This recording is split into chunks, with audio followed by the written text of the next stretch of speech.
அனைவருக்கும் நெஞ்சார்ந்த வணக்கங்கள். நான் மீனாட்சி சிவசங்கரன். என்னுடைய சேனல் நேம் மீனாட்சி சிங்ஸ். என்னுடைய சேனல் வாயிலாக ஒவ்வொரு செவ்வாயும் ஹிந்தி வகுப்பு எடுக்கிறேன். ஒவ்வொரு வியாழனும் மனதை கவரும் கதைகள் சொல்கிறேன். ஒவ்வொரு ஞாயிறும் திரைப்பட பாடல்கள் பாடுகிறேன்.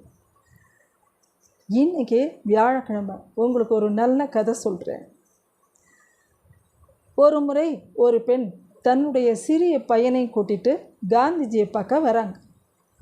காந்திஜியை பார்த்து வணக்கம் சொன்னோடனே காந்திஜி அந்த பெண்ணை கூப்பிட்டு உட்கார வச்சு என்னம்மா அப்படின்னு கேட்குறாரு. கேட்ட உடனே அந்த பெண் காந்திஜி பக்கத்தில் வந்துட்டு தன்னோட பையனை காட்டி, என்னோடய பையன் ரொம்ப சர்க்கரை சாப்பிட்றான் காந்திஜி, அதனால் அவனை சாப்பிடக்கூடாதுன்னு நீங்கள் அறிவுரை சொல்லுங்கன்னுக்கிறார்.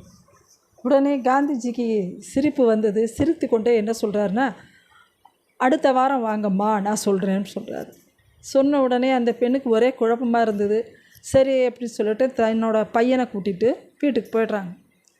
ஒரு வாரம் கழித்து மறுபடியும் காந்திஜியை பார்க்குறாங்க. காந்திஜி உடனே இந்த முறை என்ன பண்ணுறாருன்னா, அந்த பையனை கூப்பிட்டு தன்னோட பக்கத்தில் உட்கார வச்சுட்டு, மகனே இனிமே சர்க்கரை அதிகமாக சாப்பிடக்கூடாது, சர்க்கரை சாப்பிட்டா உடலுக்கு கேடு அப்படின்னு சொல்கிறார். சொல்லிவிட்டு நிறைய அறிவுரை சொல்கிறார். சொன்னோடனே இந்த பையன் எல்லாத்தையும் கேட்டுட்டு, சரி காந்திஜி இனிமே நான் சர்க்கரையே சாப்பிடலை அப்படின்னு சொல்லிடுறான். சொன்ன உடனே அவனை முதுகில் தட்டி கொடுத்துட்டு அனுப்பி வைக்கிறார். அந்த பெண்ணும் நன்றி சொல்லிவிட்டு கிளம்பும்போது அந்த பெண்ணுக்கு ஒரு சந்தேகம். அதை கேட்குறா காந்திஜிகிட்ட. காந்திஜி, நான் வந்த அன்றைக்கே நீங்கள் அதை சொல்லியிருக்கலாமே, ஏன் ஒரு வாரம் கழித்து வர சொன்னீங்க அப்படின்னு சொல்கிறார்.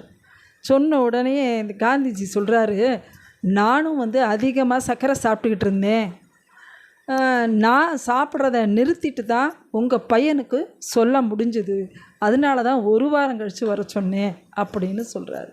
சொன்ன உடனே அந்த பெண் உடனே மகிழ்ந்துட்டு உடனே நன்றி சொல்லிக்கிட்டு போயிடுறாங்க. காந்திஜியினுடைய வாழ்க்கையிலிருந்து என்ன தெரியுதுன்னா, அவர் மற்றவர்களுக்கு முன் உதாரணமாக விளங்கிறதுக்கு தன்னை திருத்தி கொண்டார்.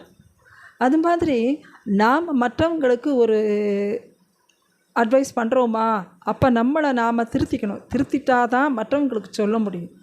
மற்றவங்களுக்கு நாம் முன் உதாரணமாக இருக்கிறது தான் நல்லது. சொல்லுகின்ற வார்த்தையை விட நாம் முன் உதாரணமாக இருக்கிறது தான் சிறந்தது அப்படிங்கிறது இந்த கதையிலிருந்து நமக்கு தெரிந்து கொள்கிறோம். இந்த கதை உங்களுக்கு பிடிச்சிருக்கா ஃப்ரெண்ட்ஸ்?